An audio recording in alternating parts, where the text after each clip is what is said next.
नमस्कार। जरा सोचिए, आज हम जिस तरह के समाज में रहते हैं, जहां राज्य है, सरकारें हैं, कानून है, इन सब का असल में आधार क्या है? आज के इस एक्सप्लेनर में हम राजनीति विज्ञान के एक बेहद प्रभावशाली और एकदम बुनियादी सिद्धांत पर चर्चा करने वाले हैं।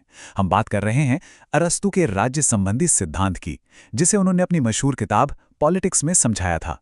ये एक ऐसा ढांचा है जिसने सदियों से हमारी राजनीतिक सोच को आकार दिया है। तो चलिए, बिना किसी देरी के इस प्राचीन लेकिन आज भी बेहद प्रासंगिक दर्शन की गहराई में चलते हैं। शुरुआत करते हैं एक बहुत ही शक्तिशाली और शायद आपने सुना भी हो ऐसे दार्शनिक विचार से।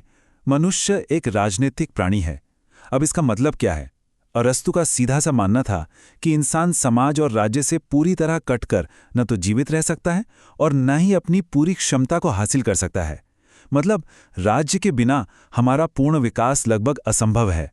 और सच कहूं तो यही वो एक विचार है जो इस पूरी थियरी की नींव रखता है। आज के इस एक्सप्लेनर में हम इस सिद्धांत के हर एक पहलू को डिकोड करेंगे। हम समझेंगे कि राज्य असल में है क्या, इसकी उत्पत्ति कैसे हुई, इसके उद्देश्य क्या हैं, शासन कितने प्रकार का होता है, और अरस्तू की नज़रों में एक आदर्श राज्य और आदर्श नागरिक कैसा होना चाहिए। और हाँ, आखिर में हम इस थ्योरी की कमियों और इसकी आज की अहमियत पर भी बात करेंगे। तो चलिए सबसे पहले एकदम बेसिक से शुरू करते हैं। आखिर अरस्तू के हिसाब से राज्य की परिभाषा क्या है? अरस्तू राज्य को एक बहुत ही दिलचस्प नजरिए से देखते थे। उनका कहना था कि राज्य कोई थोपी हुई चीज नहीं, बल्कि एक प्राकृतिक संस्था है। और ये जो विचार है ना कि राज्य केवल जीवन बचाने के लिए नहीं बना, बल्कि ये उत्तम जीवन के लिए बना है, ये वाकई कमाल का है। इसका मतलब है कि राज्य का काम सिर्फ हमारी बेसिक जरूरतें पूरी करना नहीं है, बल्कि हमें एक बेहतरीन, खुशहाल और एक्सीलेंस से भरा जीवन देना है। अब आपके मन में सवाल आ सकता है कि अगर राज्य इतना ही जरूरी है तो ये बना कैसे, इसकी उत्पत्ति कैसे हुई? तो देखिए, राज्य का निर्माण रातों रात नहीं हुआ था। ये एक बिल्कुल सहज और प्राकृतिक विकास का नतीजा है। कहानी शुरू होती है परिवार से, जहां इंसान अपनी रोजमर्रा की जरूरतें पूरी करता है। फिर जब कई परिवार आपस में मिलते हैं तो एक ग्राम यानी गांव बनता है, जिससे आपस में सामाजिक सहयोग बढ़ता है। और अंत में जब ऐसे कई गांव एकजुट होते हैं, तब जाकर एक आत्मनिर्भर राज्य आकार लेता है। और जैसा कि हमने पहले बात की, इस राज्य का अंतिम लक्ष्य वही उत्तम जीवन प्रदान करना है। अब जब राज्य बन गया है, तो समझना जरूरी है कि यह पूरी तरह से विकसित राज्य असल में क्या काम करता है और इसकी मुख्य विशेषताएं क्या हैं। अरस्तू के इस ढांचे में राज्य सिर्फ प्रशासन चलाने के लिए नहीं है, इसका सीधा संबंध नैतिकता से है। इसका मुख्य उद्देश्य नागरिकों का नैतिक विकास करना, समाज में न्याय स्थापित करना और शिक्षा तथा सदाचार को बढ़ावा देना है। कुल मिलाकर राज्य का पूरा फोकस आपको एक सुखी और श्रेष्ठ जीवन देने पर होता है। यहाँ जो बात सबसे ज्यादा ध्यान देने वाली है वो ये कि राज्य कोई इंसान का बनाया हुआ कृत्रिम ढांचा नहीं है।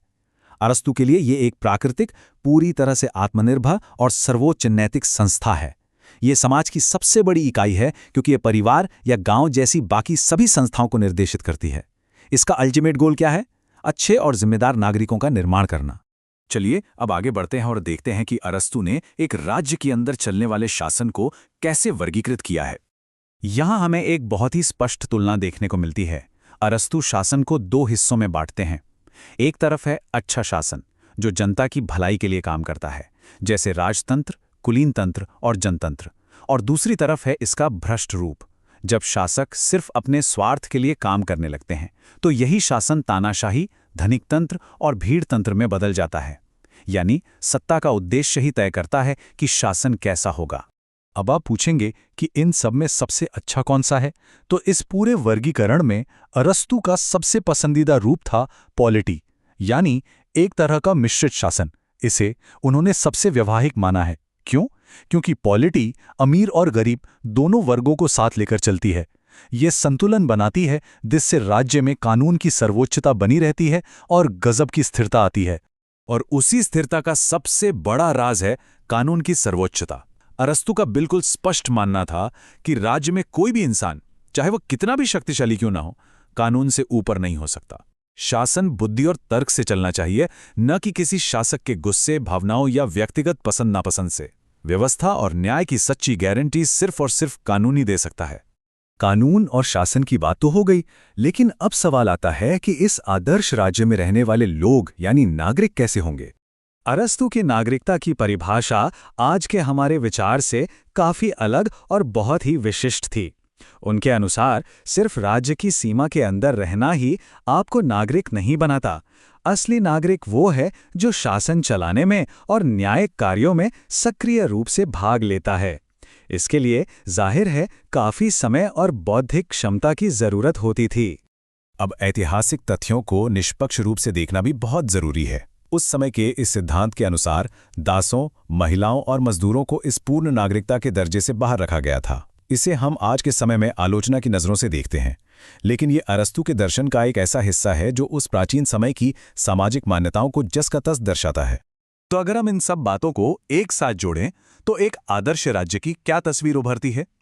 एक ऐसा राज्य जहां नैतिकता और न्याय हो, शिक्षा पर बहुत जोर दिया गया हो और कानून का कड़ाई से पालन हो। और हां, सबसे अहम बात, एक बड़ा मध्यम वर्ग। अरस्तू का मानना था कि समाज में एक विशाल मध्यम वर्ग होने से चरमपंथ रुकता है और यह किसी भी राज्य को स्थिर रखने के लिए एक मजबूत एंकर का काम करता है।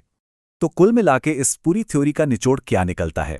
चलिए इसकी एक आलोचनात्मक समीक्षा करते हैं और देखते हैं कि इसकी विरासत क्या है। अगर हम एक संतुलित नजरिया रखें तो इस सिद्धांत की अपनी खूबियां और खामियां दोनों हैं। एक तरफ इसकी दार्शनिक ताकतें हैं। ये राज्य को एक नैतिक संस्था मानता है, व्यवहारिक राजनीति की बात करता है और कानून के शासन पर जोर देता है।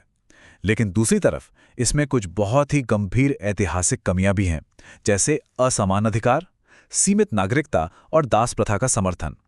इस पूरी थ्योरी को सही मायने में समझने के लिए हमें इन दोनों ही पहलुओं को ध्यान में रखना होगा।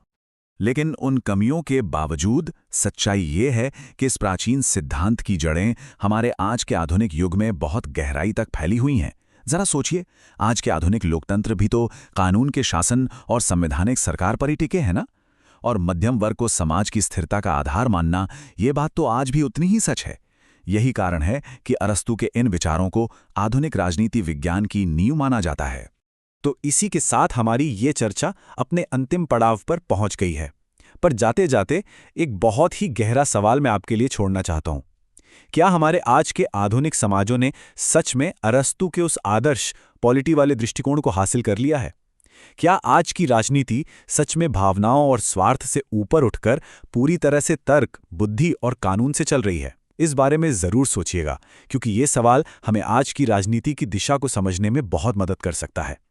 इस एक्सप्लेनर में हमारे साथ जुड़ने के लिए आपका बहुत बहुत धन्यवाद। सीखते रहिए और विचार करते रहिए।